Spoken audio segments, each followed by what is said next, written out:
Feliz y bendecido día, aprendiendo un curso de milagros. El secreto de la verdadera oración es olvidarte de las cosas que crees necesitar. Pedir algo específico es igual que ver el pecado primero y luego perdonarlo. Del mismo modo, al orar pasas por alto tus necesidades específicas, tal como las ves, y las dejas en manos de Dios. Ahí se convierten en los regalos que le haces, pues le dicen que no antepondrás otros dioses a Él, ni que quieres otro amor que el suyo. Este libro es un comienzo, no un final.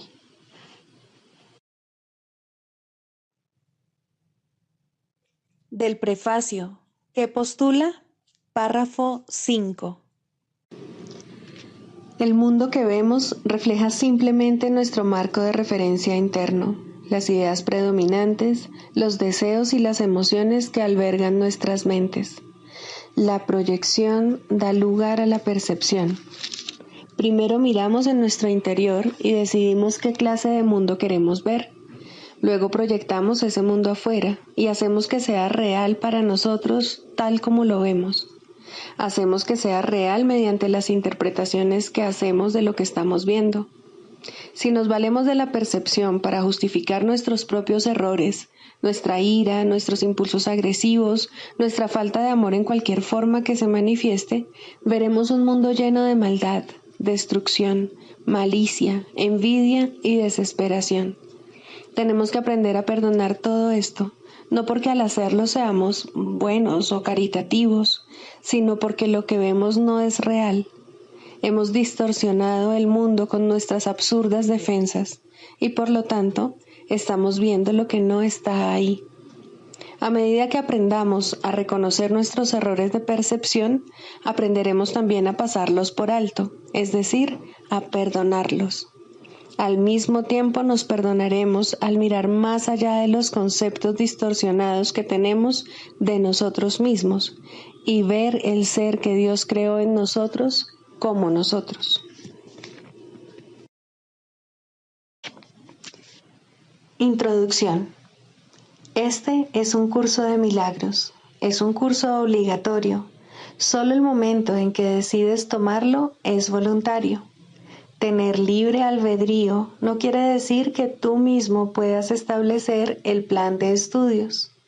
Significa únicamente que puedes elegir lo que quieres aprender en cualquier momento dado. Este curso no pretende enseñar el significado del amor, pues eso está más allá de lo que se puede enseñar. Pretende, no obstante, despejar los obstáculos que impiden experimentar la presencia del amor, el cual es tu herencia natural. Lo opuesto al amor es el miedo, pero aquello que todo lo abarca no puede tener opuestos. Este curso puede, por lo tanto, resumirse muy simplemente de la siguiente manera. Nada real puede ser amenazado. Nada irreal existe. En esto radica la paz de Dios.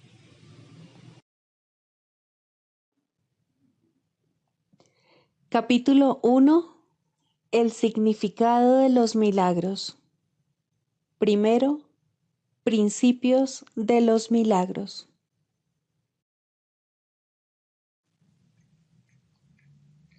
Principio 45. Un milagro nunca se pierde.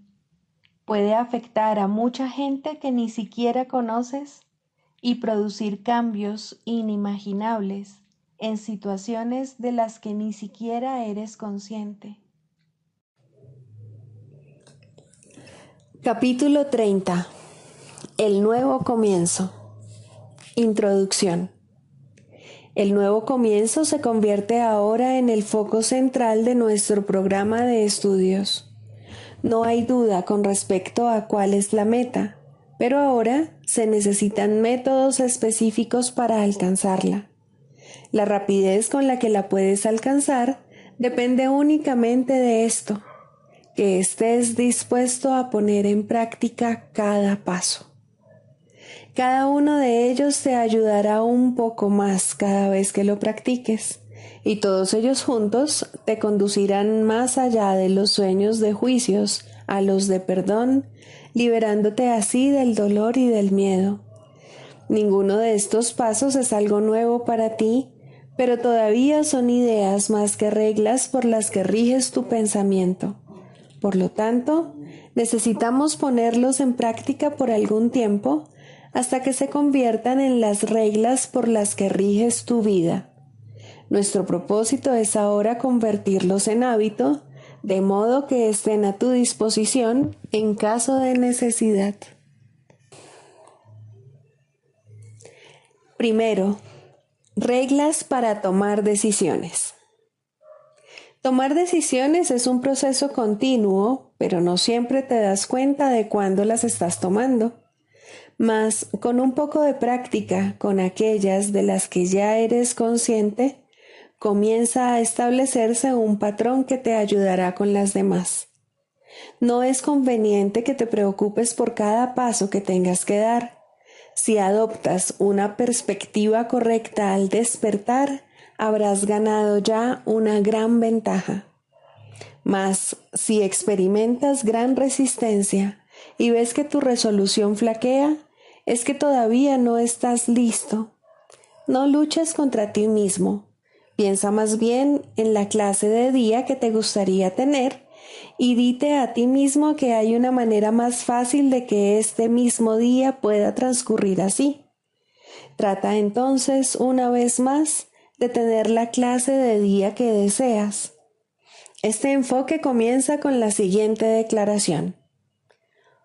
Hoy no tomaré ninguna decisión por mi cuenta. Esto quiere decir que estás eligiendo no ser el juez de lo que se debe hacer, pero quiere decir también que no juzgarás aquellas situaciones en las que te veas llamado a tomar una decisión, pues si las juzgas, habrás establecido las reglas que determinan cómo debes reaccionar ante ellas. Y así, una respuesta diferente no haría sino causarte confusión, incertidumbre y temor. El mayor problema que tienes ahora es que todavía decides primero lo que vas a hacer y luego decides preguntar qué es lo que debes hacer. Y es posible que lo que oigas no resuelva el problema tal como lo percibiste inicialmente. Esto conduce al temor porque contradice tu percepción, de modo que te sientes atacado y, por ende, furioso. Hay ciertas reglas mediante las cuales esto se puede evitar, pero es inevitable que ocurra al principio, mientras aún estás aprendiendo a escuchar.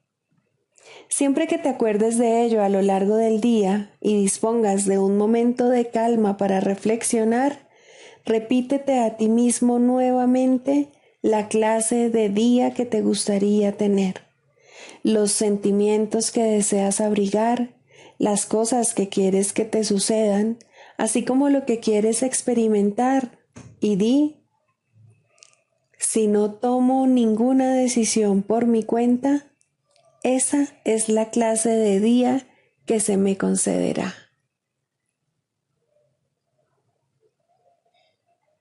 Si practicas estos dos procedimientos debidamente, ello te ayudará a dejarte guiar sin temor, pues no permitirá que primero surja la oposición para luego convertirse en un problema de por sí.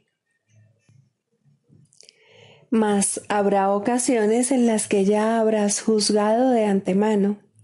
En esos casos, la respuesta suscitará un ataque, a no ser que rectifiques tu mente de inmediato para que solo desee una respuesta efectiva. Ten por seguro que eso es lo que ha sucedido si no estás dispuesto a detenerte por un momento y pedir que se te dé la respuesta, pues ello quiere decir que ya has tomado una decisión por tu cuenta y que no puedes ver cuál fue la pregunta. Necesitas ahora un rápido reconstituyente antes de volver a preguntar. Recuerda nuevamente la clase de día que te gustaría tener y reconoce que ha ocurrido algo que no forma parte de ello. Date cuenta entonces de que has hecho una pregunta por tu cuenta y de que debes haberla contestado de acuerdo con las condiciones que tú mismo has establecido. Di entonces: no tengo ninguna pregunta. Me olvidé de lo que tenía que decir. Esto cancela las condiciones que has establecido y permite que la respuesta te muestre cuál debió haber sido realmente la pregunta. Trata de observar esta regla sin demora, a pesar de tu resistencia, pues ya estás enfadado. Y tu temor de que se te vaya a dar una respuesta que no coincida con tu pregunta, tal como la planteaste, cobrará ímpetu y acabarás creyendo que el día que deseas es uno en el que a tus preguntas se les da tus respuestas. Y no será así, pues ello te arruinaría el día al privarte de lo que realmente deseas. Esto puede ser muy difícil de entender una vez que has decidido por tu cuenta qué reglas te prometen un día feliz. No obstante, esa decisión todavía puede revocarse mediante métodos sencillos que puedes aceptar. Si estás tan reacio a recibir que ni siquiera puedes olvidarte de tu pregunta, puedes empezar a cambiar de parecer con lo siguiente. Por lo menos puedo decidir que no me gusta cómo me estoy sintiendo ahora. Esto por lo menos es obvio y allana el camino para el siguiente paso, que es muy sencillo. Una vez que has decidido que no te gusta cómo te estás sintiendo, ¿qué podría ser más fácil que continuar con: por lo tanto, espero haber estado equivocado? Esto mitiga la sensación de resistencia y te recuerda que no se te está forzando a que aceptes ayuda, sino que esta es algo que deseas y necesitas porque no te gusta cómo te estás sintiendo. Esta ínfima apertura bastará para que puedas seguir adelante y dar los pocos pasos que necesitas para dejar que se te ayude. Ahora has llegado a un punto crucial, porque te has dado cuenta de que saldrías ganando si lo que decidiste no es como tú pensabas. Hasta que no llegues a este punto, creerás que tu felicidad depende de tener razón. Pero por lo menos has alcanzado ahora un cierto grado de sensatez. Te has dado cuenta de que sería mejor para ti que estuvieses equivocado. Este ápice de sabiduría bastará para llevarte aún más lejos. No se te está forzando a ello, sino que simplemente esperas lograr lo que quieres. Por lo tanto, puedes decir con perfecta honestidad: quiero ver esto de otra manera.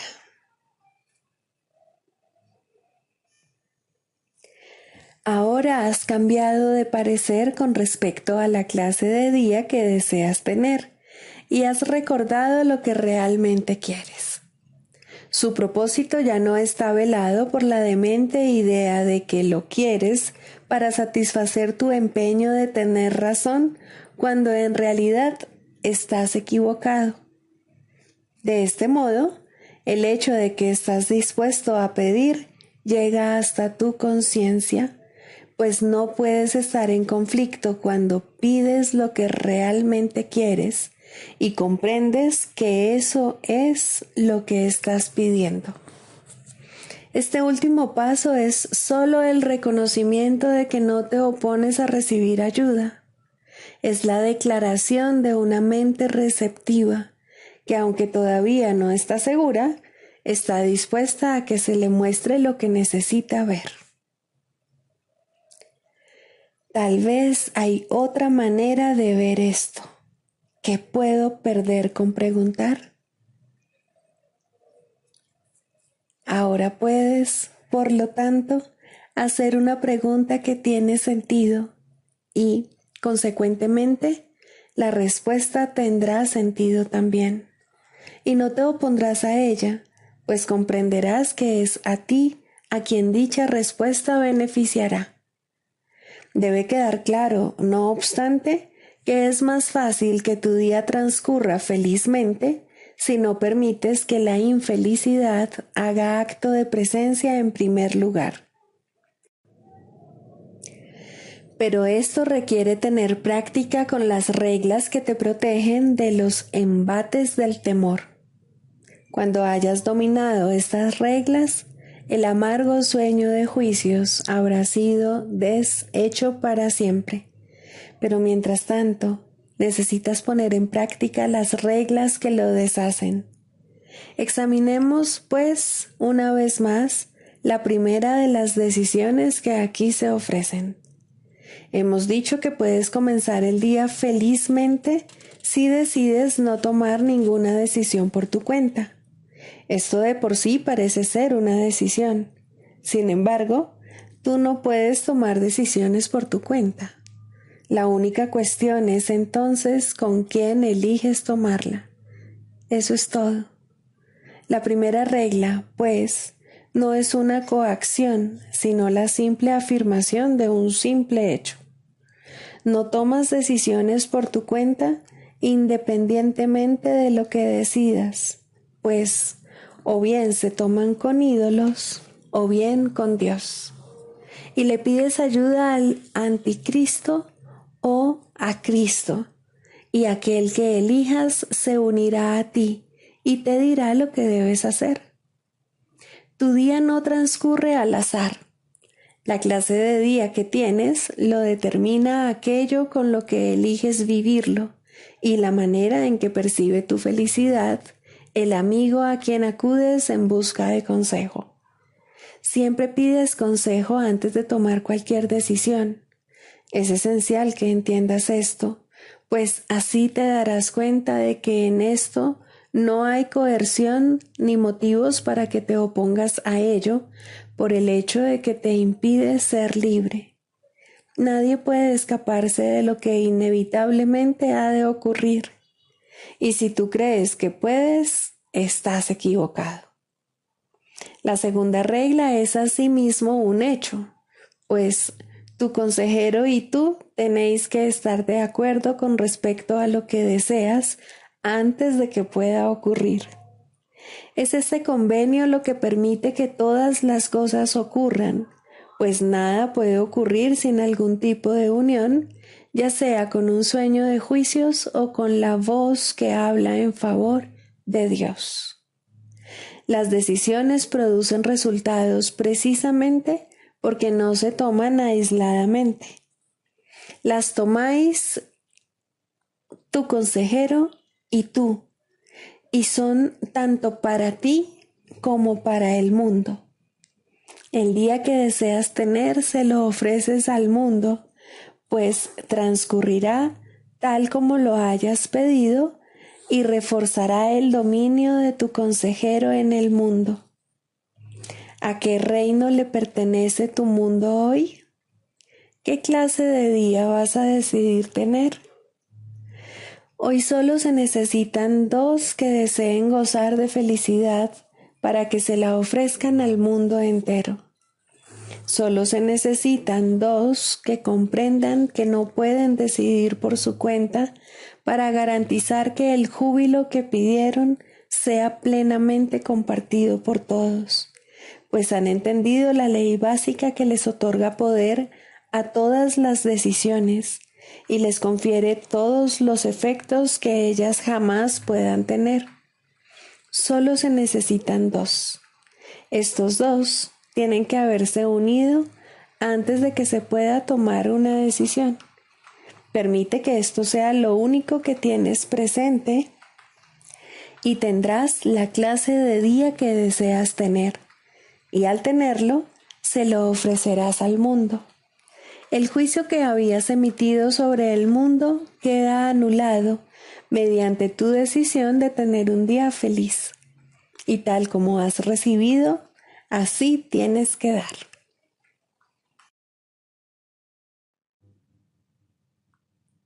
Libro de ejercicios. Pregunta 10. ¿Qué es el juicio final? El segundo advenimiento de Cristo le confiere al Hijo de Dios este regalo: poder oír a la voz que habla por Dios, proclamar que lo falso es falso y que lo que es verdad jamás ha cambiado. Y este es el juicio con el que a la percepción le llega su fin. Lo primero que verás será un mundo que ha aceptado que esto es verdad, al haber sido proyectado desde una mente que ya ha sido corregida. Y con este panorama santo, la percepción imparte una silenciosa bendición y luego desaparece al haber alcanzado su objetivo y cumplido su misión. El juicio final sobre el mundo no encierra condena alguna, pues ve a éste completamente perdonado, libre de pecado y sin propósito alguno. Y al no tener causa ni función ante los ojos de Cristo, simplemente se disuelve en la nada. Ahí nació y ahí ha de terminar, y todas las figuras del sueño con el que el mundo comenzó desaparecen con él. Los cuerpos no tienen ahora ninguna utilidad, por lo tanto, desaparecen también, pues el Hijo de Dios es ilimitado. Tú, que creías que el juicio final de Dios condenaría al mundo al infierno junto contigo, acepta esta santa verdad. El juicio de Dios es el regalo de la corrección que le concedió a todos tus errores. Dicha corrección te libera de ellos y de todos los efectos que parecían tener. Tener miedo de la gracia redentora de Dios es tener miedo de liberarte totalmente del sufrimiento, del retorno a la paz, de la seguridad y la felicidad, así como de tu unión con tu propia identidad.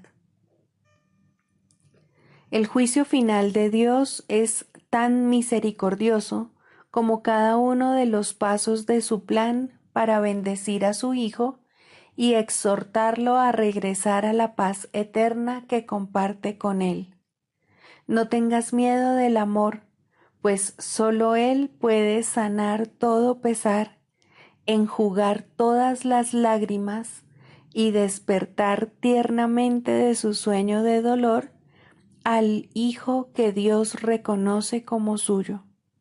No tengas miedo de eso.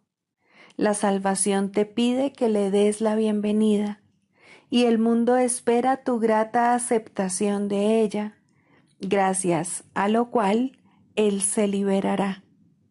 Este es el juicio final de Dios. Tú sigues siendo mi santo Hijo, por siempre inocente, por siempre amoroso y por siempre amado, tan ilimitado como tu Creador, absolutamente inmutable y por siempre inmaculado. Despierta, pues, y regresa a mí. Yo soy tu Padre y tú eres mi Hijo.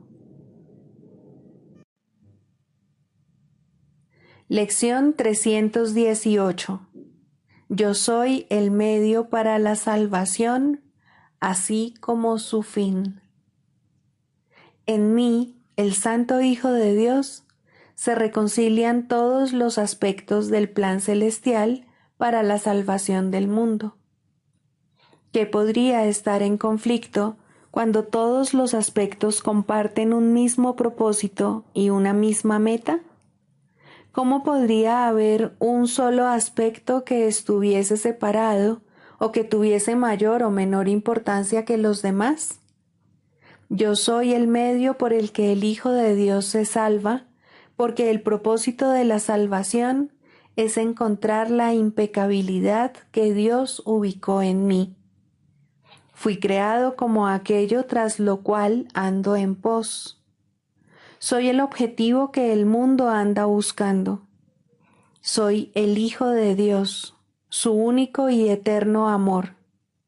Yo soy el medio para la salvación, así como su fin. Permíteme hoy, Padre mío, asumir el papel que tú me ofreces al pedirme que acepte la expiación para mí mismo, pues lo que de este modo se reconcilia en mí, se reconcilia igualmente en ti.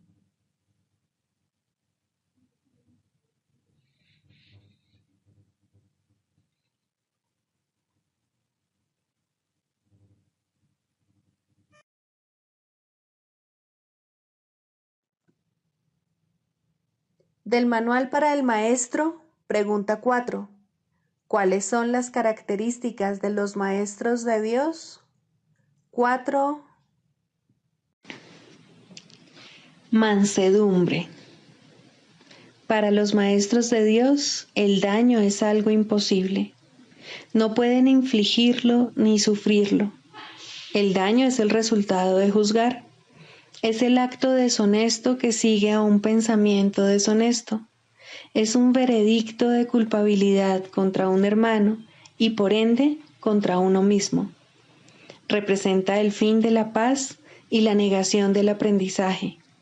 Demuestra la ausencia del plan de aprendizaje de Dios y el hecho de haber sido sustituido por la demencia.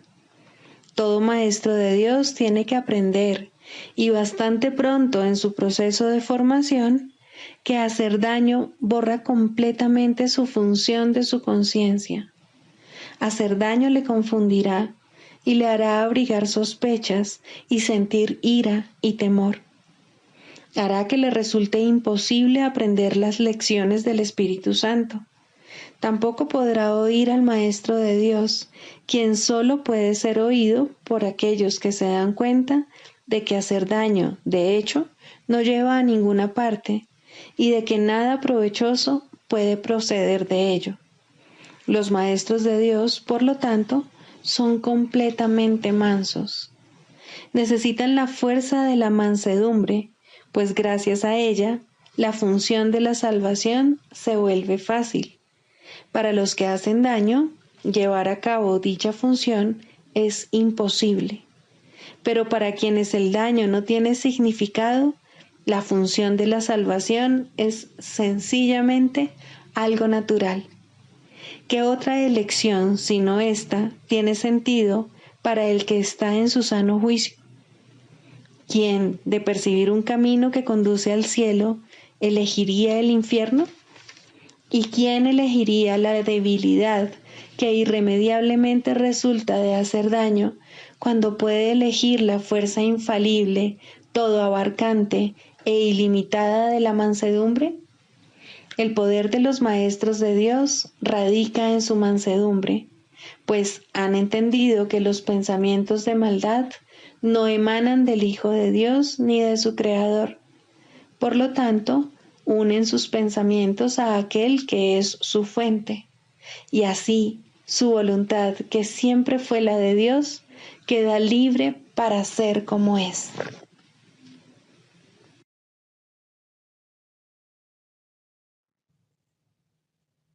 Manual para el Maestro, pregunta 14. ¿Cómo acabará el mundo? ¿Puede realmente tener fin lo que no tiene principio? El mundo acabará en una ilusión, tal como comenzó. Su final, no obstante, será una ilusión de misericordia, la ilusión del perdón completa, sin excluir a nadie, y de una ternura ilimitada. Lo cubrirá ocultando toda maldad, encubriendo todo pecado y acabando con la culpabilidad para siempre. Así acabará el mundo al que la culpabilidad dio lugar, ya que al no tener ningún propósito, desaparecerá. El origen de las ilusiones es la creencia de que tienen un propósito, de que satisfacen alguna necesidad o de que conceden algún deseo. Si se perciben como desprovistas de propósito, dejan de verse. Al reconocerse su inutilidad, desaparecen. ¿De qué otra manera, si no, terminan todas las ilusiones? Se llevaron ante la verdad y la verdad no las vio. Simplemente pasó por alto lo que no tenía sentido. Mientras el perdón no sea completo, el mundo seguirá teniendo un propósito.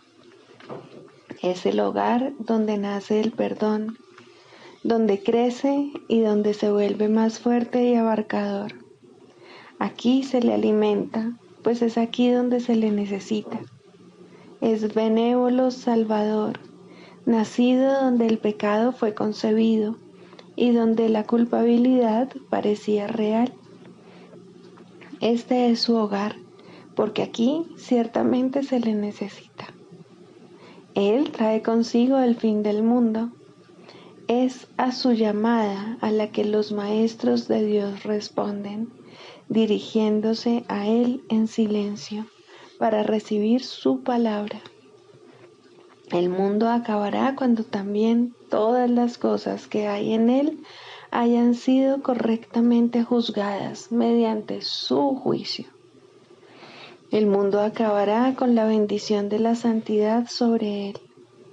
El mundo desaparecerá cuando ya no quede ni un solo pensamiento de pecado.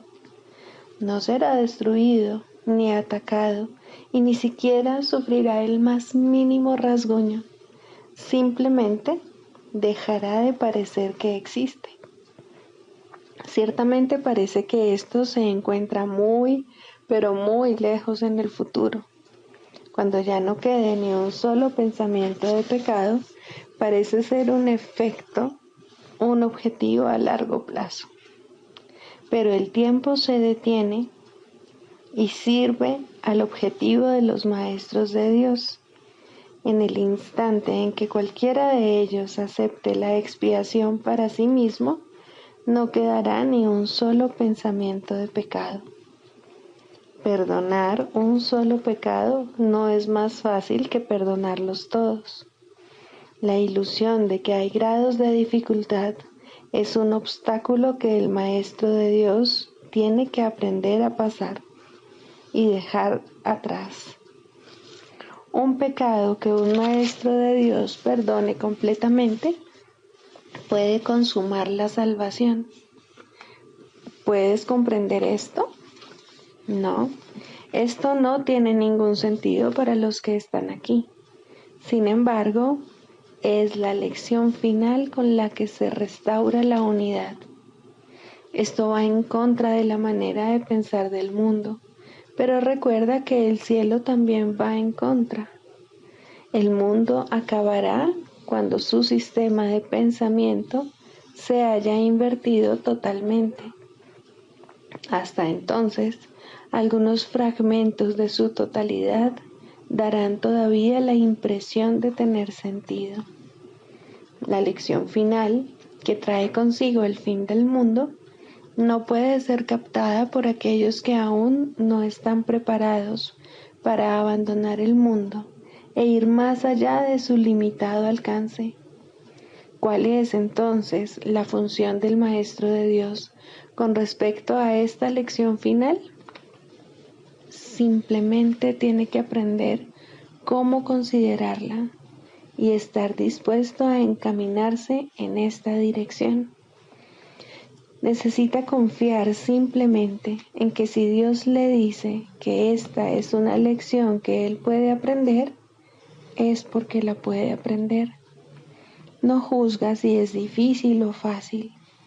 Su maestro se la señala y él confía en que él le enseñará cómo aprenderla. El mundo acabará con alegría porque es un lugar triste. Cuando la alegría haya llegado, el propósito del mundo habrá terminado. El mundo acabará en paz, porque es un campo de batalla. Cuando la paz haya llegado, ¿qué propósito podrá tener el mundo? El mundo acabará entre risas, porque es un valle de lágrimas. ¿Quién puede seguir llorando allí donde hay risa? Y solo el completo perdón da lugar a todo esto, para bendecir al mundo. El mundo partirá en bendiciones, pues no acabará como comenzó. Convertir el infierno en cielo es la función de los maestros de Dios, porque lo que enseñan son lecciones que reflejan al cielo. Siéntete ahora por un momento con verdadera humildad y date cuenta de que puedes hacer todo lo que Dios desea que hagas. No seas arrogante, ni digas que no puedes aprender su programa de estudios. Su palabra afirma lo contrario. Su voluntad se hará, no puede ser de otra manera, y da gracias de que así sea.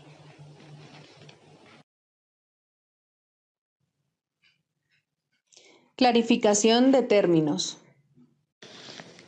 Mente, espíritu.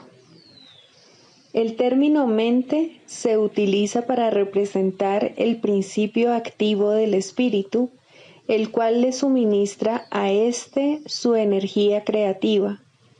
Cuando el término va con mayúscula, se refiere a Dios o a Cristo, es decir, a la mente de Dios o a la mente de Cristo. El espíritu es el pensamiento de Dios que Él creó semejante a sí mismo. El espíritu unificado es el único Hijo de Dios o Cristo. En este mundo, puesto que la mente está dividida, los hijos de Dios parecen estar separados. Sus mentes, asimismo, no parecen estar unidas. En ese estado ilusorio, el concepto de una mente individual parece tener sentido. En el curso, por lo tanto, se describe a la mente como si consistiera de dos partes, el espíritu y el ego. El espíritu es la parte que aún se mantiene en contacto con Dios a través del Espíritu Santo, quien, aunque mora en esa parte, también ve la otra. No se usa el término alma, excepto en citas directas de la Biblia, por ser un término sumamente polémico. En cualquier caso, sería un equivalente de espíritu, entendiéndose que, al formar parte del ámbito de Dios, es eterna y nunca nació. La otra parte de la mente es completamente ilusoria y solo teje ilusiones. El espíritu conserva su potencial creativo, pero su voluntad, que es la de Dios, parecerá estar cautiva mientras la mente no esté unificada. La creación continúa imperturbable porque esa es la voluntad de Dios. Dicha voluntad está siempre unificada y por lo tanto no tiene significado en este mundo, no tiene grados ni opuestos. La mente puede gozar de rectitud o estar errada dependiendo de la voz que escuche. La mentalidad recta escucha al Espíritu Santo, perdona al mundo y en su lugar ve el mundo real a través de la visión de Cristo. Esta es la visión final, la última percepción, la condición en la que Dios mismo da el paso final. Ahí, al tiempo y a lo ilusorio les llega su fin. La mentalidad errada escucha al ego y teje ilusiones, percibe el pecado, justifica la ira y considera que la culpabilidad, la enfermedad y la muerte son reales. Tanto este mundo como el mundo real son ilusorios, pues la mentalidad recta simplemente pasa por alto o perdona lo que nunca ocurrió. Por lo tanto, la mentalidad recta no es la mentalidad uno de la mente de Cristo, cuya voluntad es una con la de Dios. La única libertad que aún nos queda en este mundo es la libertad de elegir, y la elección es siempre entre dos alternativas o dos voces. La voluntad no está involucrada en la percepción a ningún nivel y no tiene nada que ver con el proceso de elegir. La conciencia es el mecanismo receptor, el cual recibe mensajes tanto del plano superior como del inferior, del Espíritu Santo o del ego. La conciencia tiene niveles y puede cambiar drásticamente de uno a otro, pero no puede trascender el dominio de lo perceptual.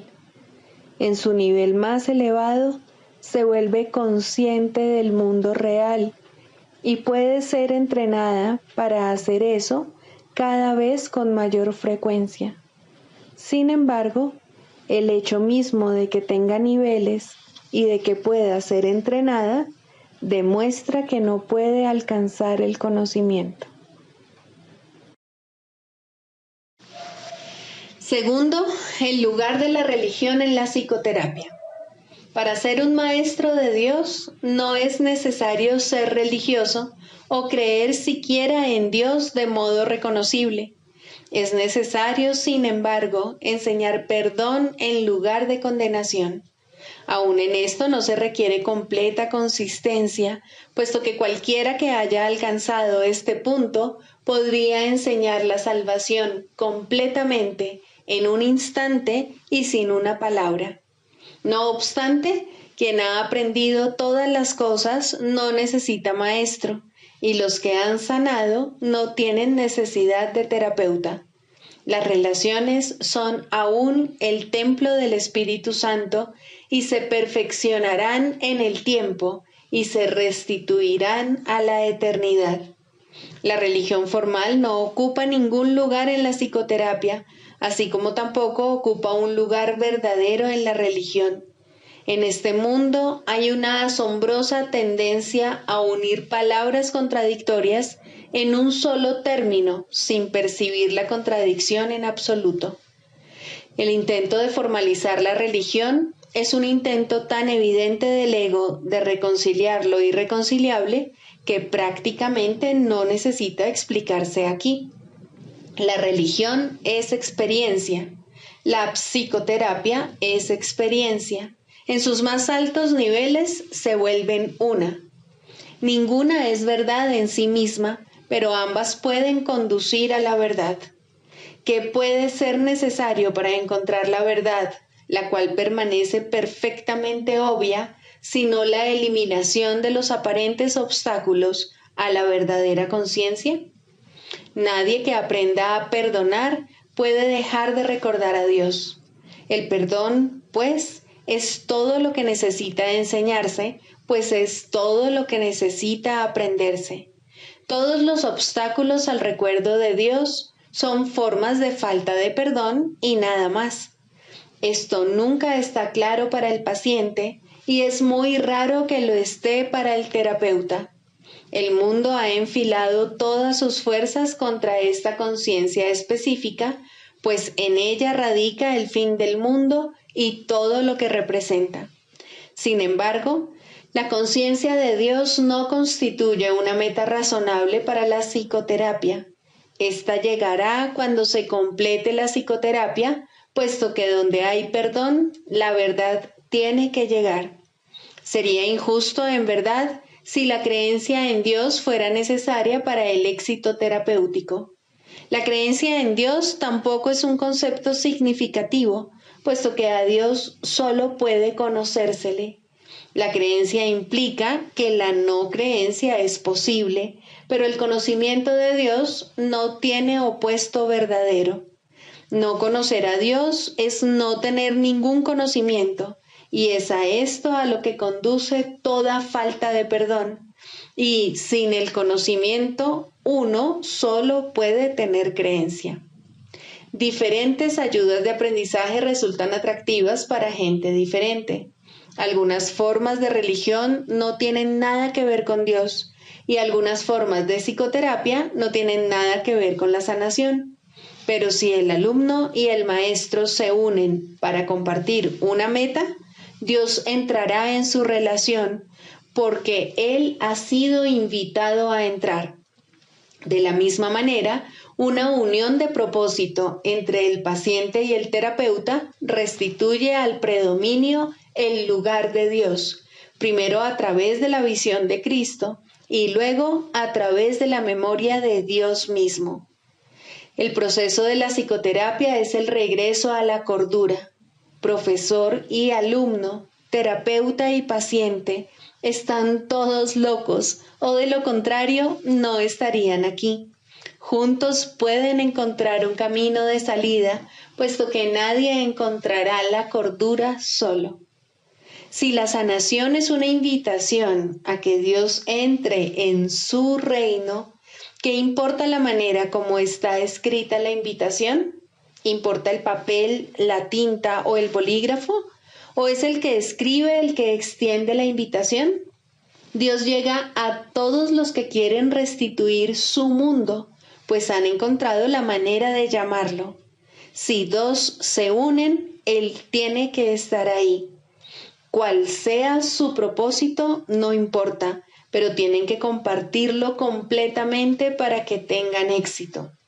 Es imposible compartir una meta sin la bendición de Cristo, pues lo que no se ve a través de sus ojos está demasiado fragmentado para que tenga sentido. De la misma manera que la verdadera religión sana, la verdadera psicoterapia debe ser religiosa, pero ambas tienen muchas formas, pues ningún buen maestro utiliza la misma aproximación con todos los alumnos. Por el contrario, escucha pacientemente a cada uno y lo deja formular su propio currículo, no la meta de éste, sino la manera como puede alcanzar mejor la meta que se propone. Tal vez el maestro no piensa en Dios como parte de la enseñanza.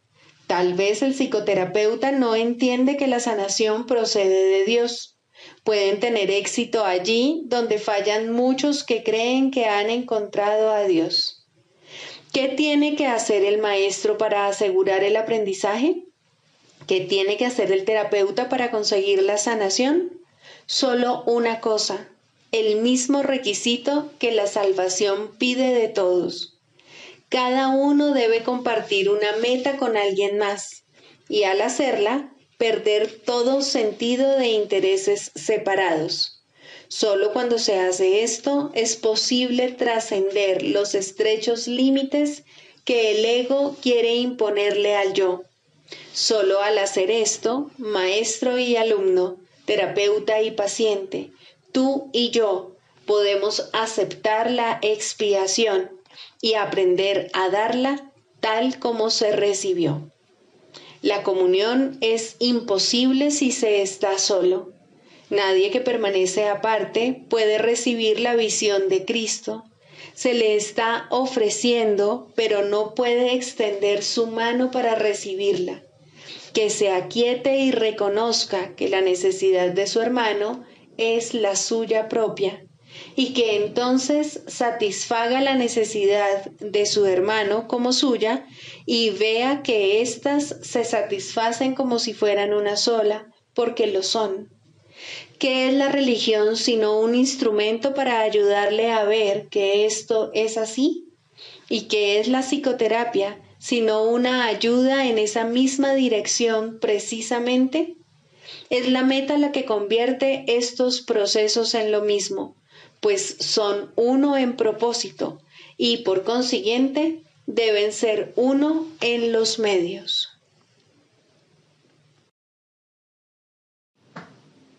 El canto de la oración. Quinto, el final de la escalera.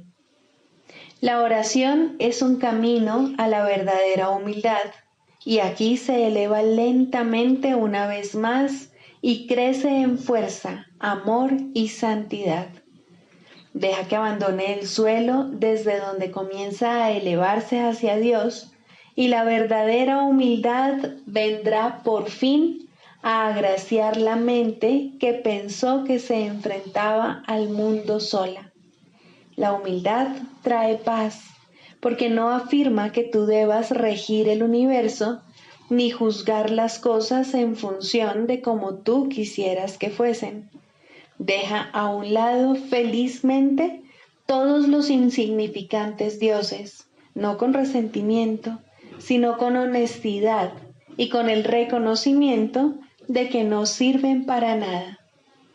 Las ilusiones y la humildad tienen metas tan dispares que no pueden coexistir ni compartir una morada donde pudieran encontrarse. Allí donde una llega, la otra desaparece. Los que son verdaderamente humildes no tienen otra meta que Dios, porque no necesitan ídolos, y la defensa ya no tiene objeto. Los enemigos son inútiles ahora, pues la humildad no es confrontativa. No se oculta avergonzada porque está satisfecha con lo que es, en el conocimiento de que la creación es la voluntad de Dios. Su falta de egoísmo es el ser, y esto es lo que ve en cada encuentro, en los que gustosamente se une a cada hijo de Dios, cuya pureza reconoce y comparte con él. Ahora la oración se eleva por encima del mundo de las cosas, de los cuerpos y de los dioses de todo tipo, y por fin puedes descansar en santidad. La humildad ha venido a enseñarte cómo entender la gloria que es tuya por ser hijo de Dios y a reconocer la arrogancia del pecado.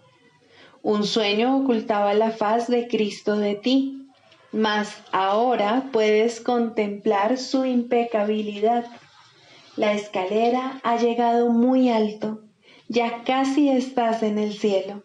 Es muy poco lo que queda por aprender antes de que la jornada finalice. Ahora puedes decir a todo aquel que venga a unirse contigo en oración: no puedo ir sin ti, pues eres parte de mí. Y así es, en verdad. Ahora puedes orar solo por lo que realmente compartes con Él, pues has comprendido que nunca se marchó y que tú, que parecías estar solo, eres uno con Él. Este es el final de la escalera, pues ya no hay nada más que aprender. Ahora te encuentras ante el umbral del cielo con tu hermano a tu lado. Los jardines son amplios y serenos, pues ahí el lugar señalado para el momento en que debías venir ha estado esperando por ti desde hace mucho. Ahí finaliza el tiempo para siempre. En ese umbral, la eternidad misma se une a ti. La oración se ha convertido en lo que siempre estuvo destinada a ser, pues has reconocido al Cristo en ti.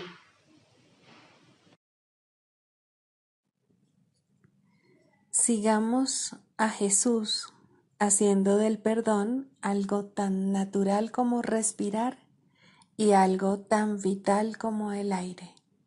Amén.